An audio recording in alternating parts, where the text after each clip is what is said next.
Добро утро, почитувани гледачи. Добро ни дојдовте и во денешното ново издание на емисијата Фактор здравје. Нова тема, нови минути заеднички со вас. Ве очекуваме секако да се вклучите во емисијата поставувајќи прашање на темата за која што разговараме.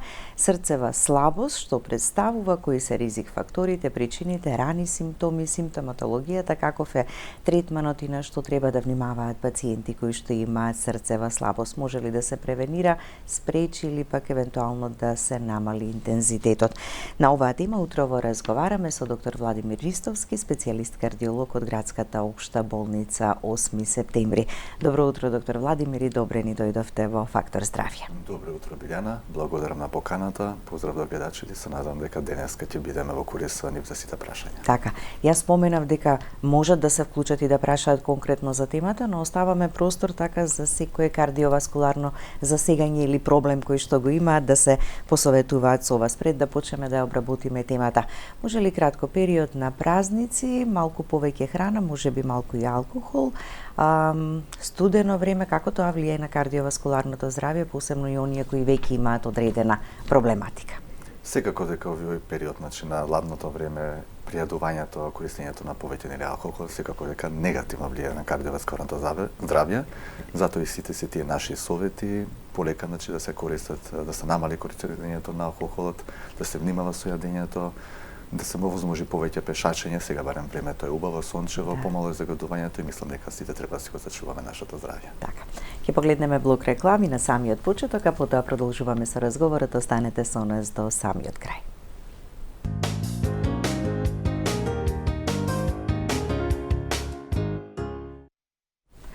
Со доктор Владимир Ристовски, специјалист кардиолог од градската општа болница 8 септември, зборуваме за срцевата слабост. Еве и на самиот почеток што представува срцева слабост, дали е состојба сама по себе или е некогаш резултати на други кардиолошки заболувања? По дефиниција, срцевата слабост е еден клинички синдром, односно збир на симптоми кои што настануваат како резултат на структурно и функционално оштетување на срцевиот мускул, што придонесува да се намалат, односно да не се задоволат соодветните метаболитички процеси на сите органи во човечкото тело. Со други зборови, срцевата слабост настанува намалување на пумпната моќ на срцевиот мускул и наставно останатите ткива несоодветно се задоволуваат со соодветни хранливи материи. Тоа е на основна дефиниција, така да кога ќе ослабне срцето и останатите, како да кажеме, органи имаат недоволна хранлива супстанца. Така, ја нема моќта така да ги задоволи потребите на организмот кои што му се да. Колкава е честотата, кај која возрастна популација најчесто се јавува? Вака, на светско ниво повеќе од 64 милиони пациенти кои што имаат срцева слабост. Преваленцата зависи од континент до континент, меѓутоа во општи рамки се движи од прилика од 1 до 2%, меѓутоа се зависи од тоа од која возрастна популација. Кај пациенти помали од 50 годишна возраст, преваленцата се движи помалку од 1%, од 60 до 69 годишна возраст се движи од 3 до 5%, а кај пациенти над 70 годишна возраст, таа може да биде од 10 до 20%. Исто така, во однос на половата нееднаквост, и жените и мажите се подеднакво застапени, меѓутоа се зависи од тоа кај мажите се повеќе застапени онаа со изразито редуцирана срцева слабост, а кај жените онаа со очувана срцева слабост. А во однос на инциденца, бројот од прилика околу 2 до 3 жители на 2 до 3% на 1000 жители, меѓутоа исто така како се зголемува возрастната граница, така се зголемува и самата инциденца, така зашто кај пациенти над 75 годишна возраст, таа е повеќе од 20 до 25%. Односно тоа е нормално, како старе организмот, така се зголемува и инциденцата за појава на срцева слабост. Така, а продолжен е векот на живење, така? Векот на живење. Тоа значи дека веќе и малку повеќе, така е застапена? Да, и покрај тоа што веќе медицината иде напред, буквално се намалуваат ризик факторите, се зголемува животниот век на луѓето, така да се зголемува и инциденцата за појавата на срцева слабост. Така. Е занемарена оваа состојба? Во смисла од страна на пациентите? Се зависи како ќе се појави. Дали ќе се појави акутно, нагло, колку во текот на раните години, во средните години се грижи самиот пациент за состојбото, дали ги нулира тие ризик фактори, дали соодветно се справува со нив, дали ги лекува, соодветните состојби кои што ги има, зашто сите тие состојби придонесува за во текот на годините да се појави таа срцева слабост. Така, се одвива полека, така? Полека тивко, не е нешто што да, одеднаш би се јавило. полека тивко, значи има два типа на срцева слабост, што викаме ние акутно, односно станува нагло, брзо влошување на симптомите, например тука може да предизвика например акутен миокарден инфаркт, кој што предизвика акутно оштетување или некоја хипертензивна криза, тоа е притисок некој 230-240 и придонесува да срцето акутно попушти. И тука веќе пациентот има симптоми кои што настануваат нагло, значи градна болка, гушење, се полни со вода, не може да дише, односно познато во медицината како белодробен едем. Тоа значи настанува акутно. За наша среќа тие состојби се поретки, зашто тие се животно загрозувачки состојби, доколку не се третираат веднаш, смртноста е висока, и онаја хронична срцева слабост која што настанува постепено со години, со старење на организмот, како што кажав, доколку не соодветно се третираат тие ризик фактори кои што ги на пациентите и како има возрастната популација, значи се зголемува, така се појави таа срцева слабост. Така. Кои причини и сега веќе и ризик фактори дополнителни кои што доведуваат до појава? Да, причините за појава на срцева слабост, значи најчеста причина е нерегулираната артериска хипертензија. Тоа е причина, да не кажам број 1 во појавата на срцева слабост. Покрај незе е исхемичната кардиомиопатија, односно коронарната артериска болест, тука спаѓа акутниот миокарден инфаркт, ангина пекторис, исто е така причина за појава на срцева слабост. Воспалителните процеси, како што е миокардит, перикардит, ендокардит, значи тие се воспаленија кои што ги зафаќаат различни структури на срцето, исто така може да биде причина. Валвуларни болести, например, односно аортна стеноза, попуштање на самите валвули внатре во срцевиот мускул, исто така може да биде причина за појава. Потоа, нарушена функција на тиреозната жлеза, најчесто хипертиреоза, односно зголемена активност на самата тиреозна жлеза, исто така може да биде причина натрупување на различни супстанции, односно, пример имаме амилоидоза, токсично преголема употреба на алкохол, исто така, например, користење на наркотични средства. И сите тие се причини кои што се појават на срцева слабост. Дали дијабетот го вклучуваме секако во ризик фактори? Во ризик фактори, значи тука спаѓа прекомерната телесна тежина, дијабетот, артериската хипертензија, цигарите, значи внесувањето на никотинот, сите тие се ризик фактори кои што се појава, мито тие се ние ги викаме модифицирачки. На тие ризик фактори можеме да делуваме и едноставно со нивно соодветно лекување, превенција, можеме да го намалиме ризикот. Мито во групата на другата група немодифицирачки, но со фактори кои што не можеме да влијаеме, тука спаѓа полот, возраста и генетиката. Значи, нормално дека мажите, например, до одредена возрастна популација се повеќе засегнати во однос на жените, мито дека жените веќе над 65-70 годишна возраст, нормално како резултат на веќе на тие хормонални дисбаланси и веќе напуштање на естрогените хормони се зголемува инциденцата за појава на срцева слабост кај женскиот пол. Така, и веројатно нели генерално за кардиоваскуларните заболувања велат жените се изедначуваат тука некаде со мажите. Веќе над 70-75 годишна возраст, едноставно жените предоминираат веќе во однос на појавата на срцева слабост за разлика од мажите, а во однос на после 50-55 годишна возраст до 65 години, значи тие се мажите се повеќе засегнати во однос на жените. А се грижат ли за своето кардиоваскуларно здравје жените, барем после оној период на менопауза, кога веќе, се извинам, треба да се запали алармот, така дека малку повеќе треба да повнимаваме на работата на срцето? Па добро, генерално мислам дека да, и тоа тука повеќе фактори имаат. Значи се зависи од средината каде живеат, колку се образовани, во принцип колку имаат можности, има луѓе кои што се образовани, и тоа може нема да имаат можности. Зависи колку они се ставиле да се сочува нивната таа здравствена култура за редовни кардиолошки прегледи. Се знае на една година колку се на 50 години што треба да направиш, на 60 години што треба да направиш. Здравствената култура не е само после 50-та година. Тоа зависи како се грижиме и после 20 годишна возраст. Значи се тоа што ние колку се грижиме во помлади години, толку едноставно што викаме ние староста ќе биде подобра, односно ќе може. Ќе не служи во добро здравје. Имаме пациенти кои што се 90 годишна возраст кои што изгледаат убаво. Да не кажам, едноставно тие редовно се контролираат, се грижат за собственото здравје, користат терапија, ги редуцира сите ризик фактори. Имаме луѓе на 40-50 годишна возраст кои што нормално се обезни, пушачи, користат прекомерно алкохол, едноставно сите ризик фактори не ги нулираат, така да секако дека ќе имаат влошено кардиоваскуларно здравје и нормални животниот век ќе биде многу пократок. Така, дури оние во подмината возраст кои што се пак физички доволно активни, онолку колку што им дозволуваат годините, се во добра кондиција. Добра кондиција, секако. Так, да.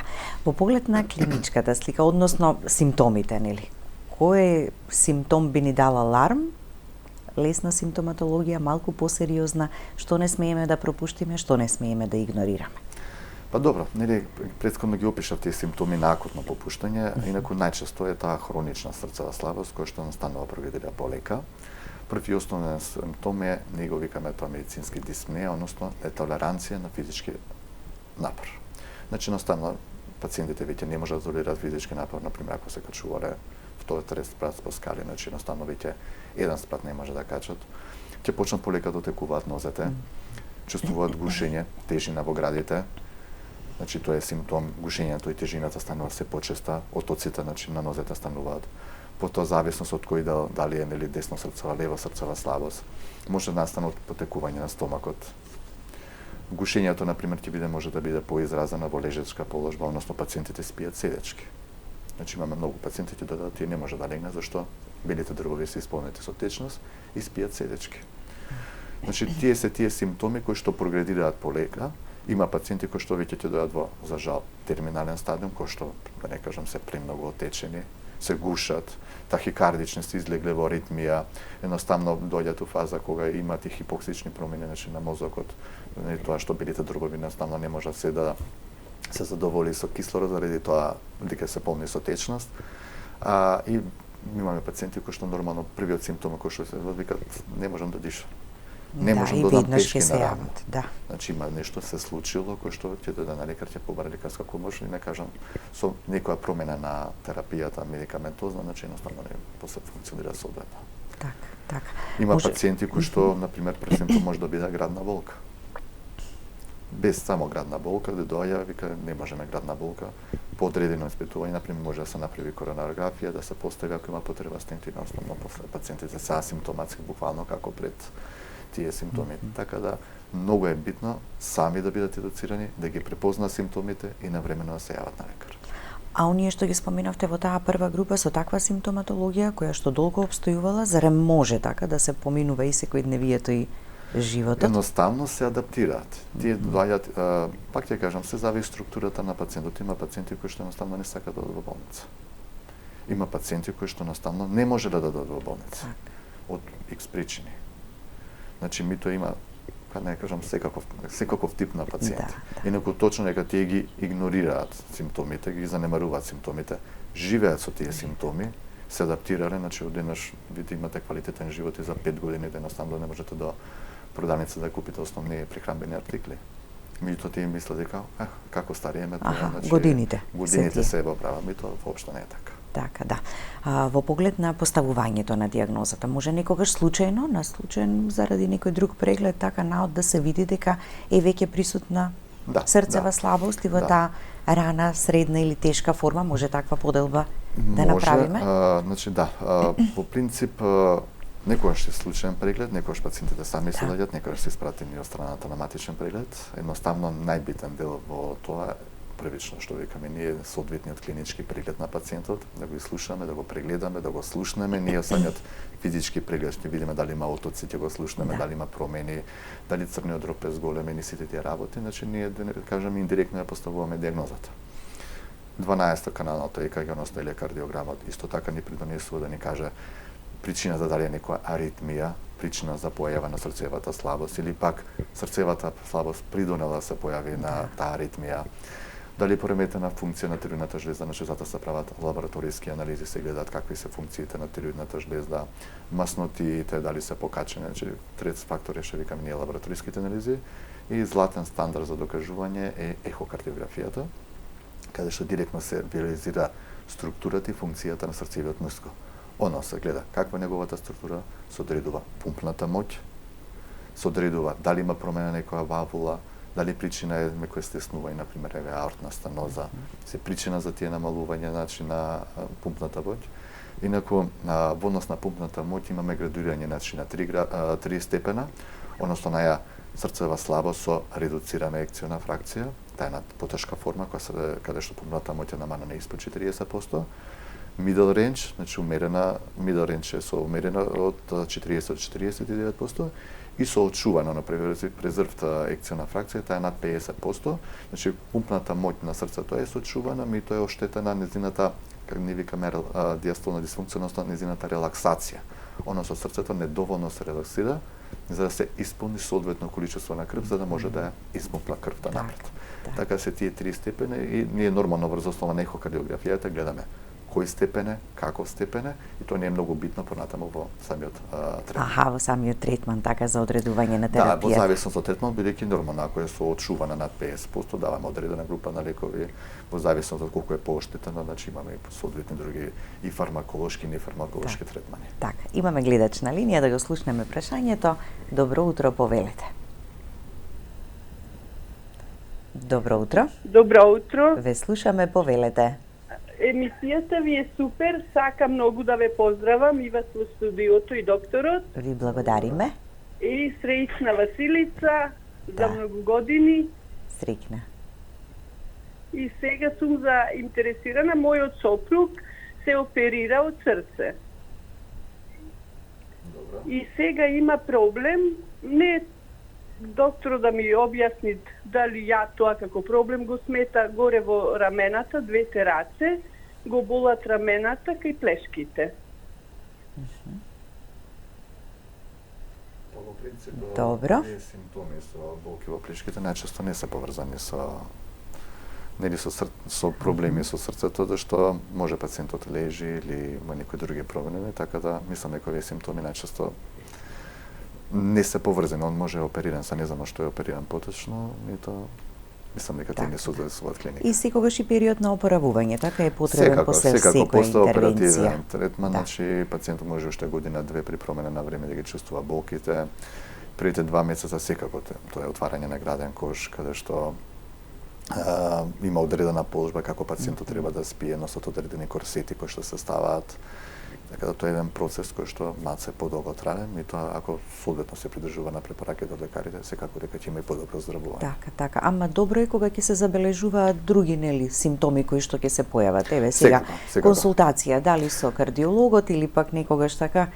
Секако дека тие се добри, затоа и кога дали постоперативни или после стентирање пациенти имаме ние одредена временски период кога ќе викаме на контрола за месец дена, за 3 месеци, за 6 месеци, дали треба се коригира терапијата, како се однесува, дали соодветно ја пие, како реагира пациентот на терапијата, дали измеѓу периодот нешто се случило, некој нов симптом се појавило. Има многу пациенти, например, постоперативно, од тоа несоодветна принудна положба која што ги имаат првите месец-два, например, да добија вратна спондилоза или, например, се жали укучен сум во вратот, зашто морам да спием во одредена положба, корсетот го стега, така да може тие се симптоми кај самата пациентка. Така, Ама кога нели ќе се направи консултација со лекар, така се смирувате малку, така, бидејќи секогаш помислуваме да не повторно нешто со срцето е проблем. Како малци на психолошки план. Да го слушнеме и следниот гледач. Повелете, добро утро и за вас. Добро утро. Добро утро, ве слушаме. Поздрав за докторот. Благодарам. Јас сум пациент со бајпас од пред 18 години. 2 бајпаса. Последен контролен преглед, едниот лекар ми бараше да направам ехо, направих на ехо и ми предложи коронографија. Некако не бев сигурен, и ми делуваше и докторот несигурен. Отидов на второ место, втор пат направив ехо. Вториот вели дека е се во ред, дека не е потребно да правам коронографија. Че молам докторе, во која ситуација сум ја сега? Што да правам? Пријатно, фала. Да, ви благодариме за јавувањето. Некогаш ни фалат информации дополнително, така, друго е кога ќе се дојде на преглед, убаво ќе се распраша пациентот, ама ајде врз основа на ова. Треба да се види што е, мене сепак ехокардиографијата е многу битно кој лекар ја гледа. Значи сепак искуството, образованието кој што има лекар, зашто ехокардиографија не може да гледа секој лекар. Треба лекарот да биде искусен во тој сегмент. Пред 18 години, да, тоа е долг период кога пациентот има бајпас, треба да се види што е откриено, како е откриено, се зависи од тоа пациентот дали има симптоми, нема симптоми, ако пациентот е асимптоматски морен ехо, нема потреба од коронографија.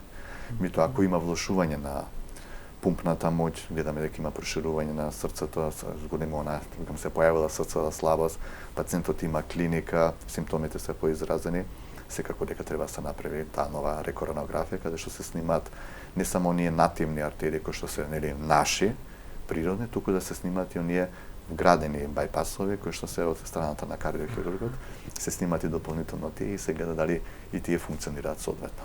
Аха.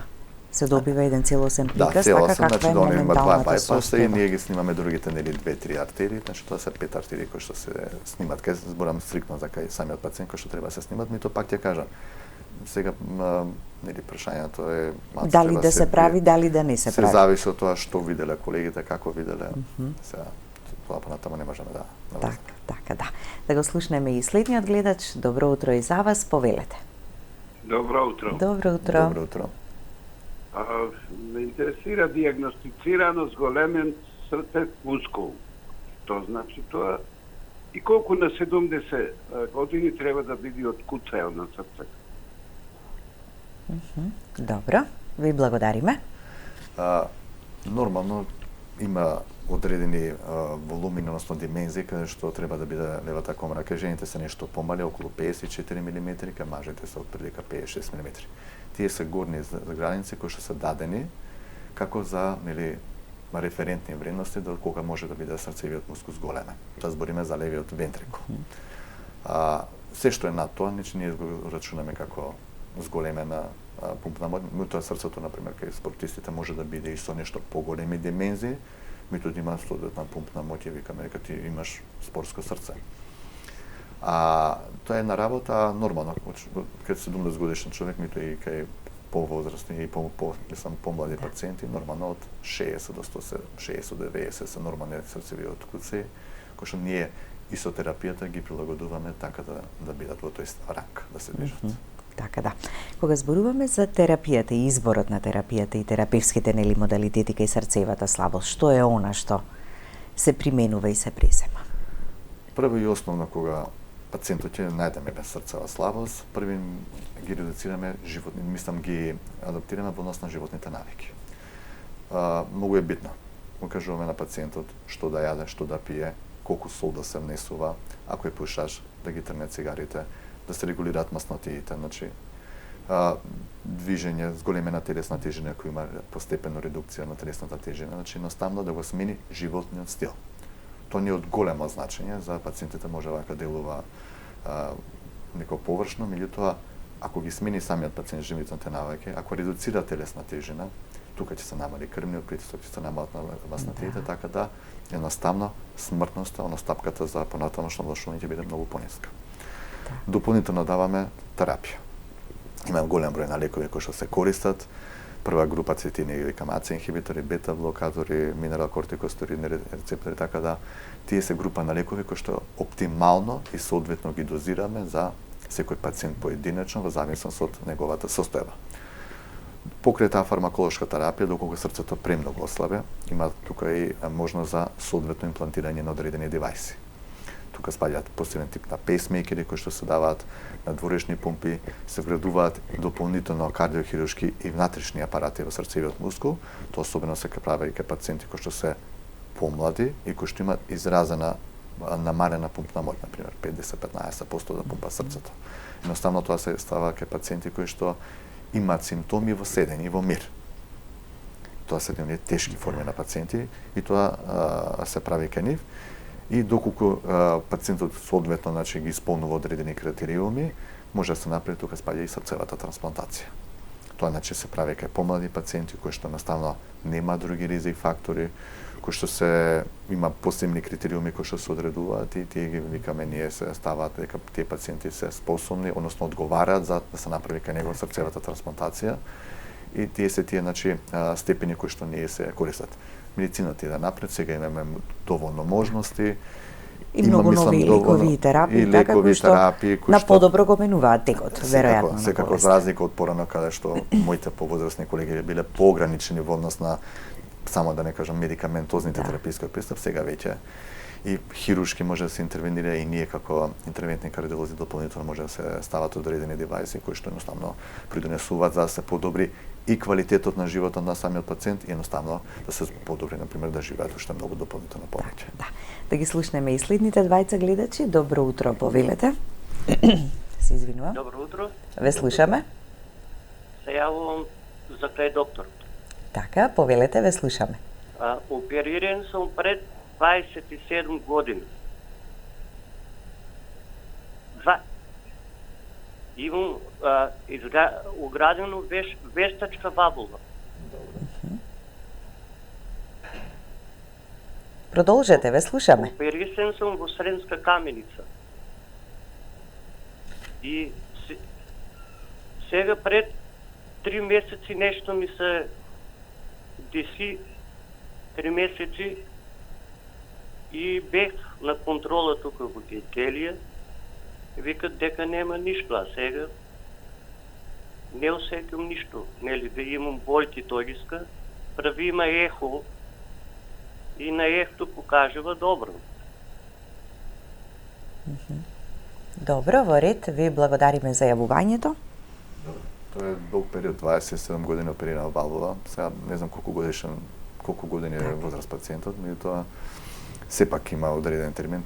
Бидејќи ме ставена вештачка валвула, тогаш на порано се става кај пациенти на помали од 6 годишна возраст.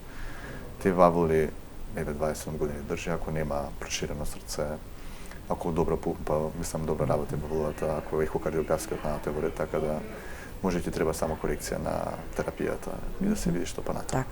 Почувствувал некаква симптоматологија, меѓутоа на прегледите, како рече гледачот. Да, треба дополнително, сепак са не знам каква е возраст, ако има например градна болка, треба да се направи дополнителни ехокардиографија, односно коронарографија, да се види да не е некоја друга состојба причина за појава на тие симптоми. Так. А може да е и некоја аритмија, треба да се види. Така. Да го слушнеме и следниот гледач. Добро утро. Ало, добро утро. Повелете. Сега, тоа поздрав за телевизијата и докторот. Ви благодариме. Имам 40 години. Последните година и пол некаде почнав да дарувам крв. Сега, значи 4-5 пати некаде имам дадено. Сега после дарувањето, пено 5-6 часа, после некоја неугодност во пределот на срцето. Да, вака, извинете, малку слабо ве слушаме. Ќе може ли во пократка форма, барем кратко ова да ни го кажете, не успеваме убаво да ве разбереме. Така, после дарувањето на крв, некоја неугодност во пределот на срцето, некоја болка. Сега дали да продолжам да дарувам крв, да се консултирам со мачниот доктор, што би им препорачал. Така, да. Ќе погледнеме блок реклами, доктор Владимир. Да, тоа е, еве, да споменеме да нагледа гледачот до самиот крај, да го слушнете одговорот односно советот и препораката веднаш по рекламите.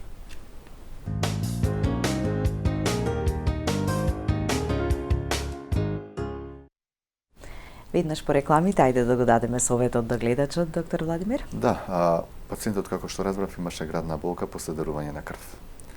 Секако дека треба да се направи соодветен кардиолошки преглед, бидејќи не треба после дарување на крв да чувствува никакви симптоми. Односно, треба нормално да биде малаксан, меѓутоа тоа е неколку часа после дарувањето на крв, сепак се одзема одредена количество на крв, меѓутоа нелагодност, болка во градите апсолутно е симптом кој што бара битно да се јави на кардиолошки преглед. Ето тоа е мој совет. Значи тоа може да биде да укажува за причина за некое стеснување на некоја коронарна артерија или некои други симптоми кои што едноставно нели самото вадење на крв придонесува да се намали тие хранењето на срцевиот мускул, така да моја препорака да се јави на преглед кардиолошки. Така. Рано и навремено дијагностицирање, соодветна терапија, но и промени во животниот стил. Што им е најтешко на пациентите со срцева слабост да сменат или да применат, бидејќи редовноста во терапијата така е многу важна. Најтешко е да прифатат дека имаат слабо срце, особено по младите пациенти, кои што, да не кажам, претходно ги негирале сите ризични фактори. И веќе кога ќе кажеме дека диагноза дека има слабо срце, значи тука нормално тој психолошки дел влија и треба секако, доколку ние покрај тоа што сме кардиолози делуваме нели малци на психолошки план кај пациентите, тоа е едноставно неприфаќањето на диагнозата. Втора работа е прекид на користењето на никотински, мислам на никотин, на цигари. многу тешко пациентите се откажуваат од тој ризик фактор. И покрај тоа што имаме млади пациенти кои што имаат ослабено срце, поставени да не кажам 5 стента, 3 стента, 10 стента, да не го предицирам, и понатаму се продолжуваат со тие неквалитетни животни навики. Имаме пациенти кои што ќе кажа вие сте тука, ќе ставите уште некој стент, ама ја ќе си продолжам. Ама не е работата да се ставаат. Така, има пациенти кои што едноставно покрај првиото случување кардиоваскуларно веднаш едноставно се преусмирува во соодветни здрави животни навики. Да. Пак ќе кажам, тој неприфаќањето на диагнозата и цигарите се два фактора кои што наставно имаме кај пациентите кои што се ги одбиваат. Да. Нормално ќе се откаже и од користењето на шекери повеќе, ќе почнат да пешачат, да се движат. Некогаш што го прават првите неколку месеци, после тоа ќе се чувствуваат супер и едноставно ќе ги прекинат. Да. Во моментот кога ќе се почувствуваме подобро, подобро мислиме дека пак можеме да се вратиме работа на и сега старото. ќе бидеме пак ќе се вратиме на старото. Јас не кажувам да, например, да не се јаде, да не пиеме вино или некоја друга алкохол, тоа да се прави во мали и умерени количини. Подобро е секој ден да пиеме по една чашка црвено вино, него да тие чашки црвено вино да ги акумулираме во сабота навечер да испиеме повеќе. Значи тоа е подобро и поздраво. Да, треба се јаде месо во одредена концентрација. Меѓутоа многу е битно како ќе се спреми. Значи може да се јаде телешко месо, меѓутоа ако се јаде пржено единствено, има тоа се две големи разлики. Така да во начинот на припремањето исто така има големо влијание. Јас имам една цел, едноставно што викам идеја, колку јадеш толку потроши. Значи, едноставно физичката така е најдобро. Физичката активност е многу битен параметар. Едноставно секојдневното движење минимум 30 минути 5 дена во неделата. Сега барем е убаво време, ако е ладно, значи придонесува за чување и заштита на своето кардиоваскуларно здравје. Така. Ако се придржуваат кон овие препораки и ги применуваат, може и со срцева слабост добро, да, има пациенти кои што живее. живеат 20, 30, 40 години со срцева слабост.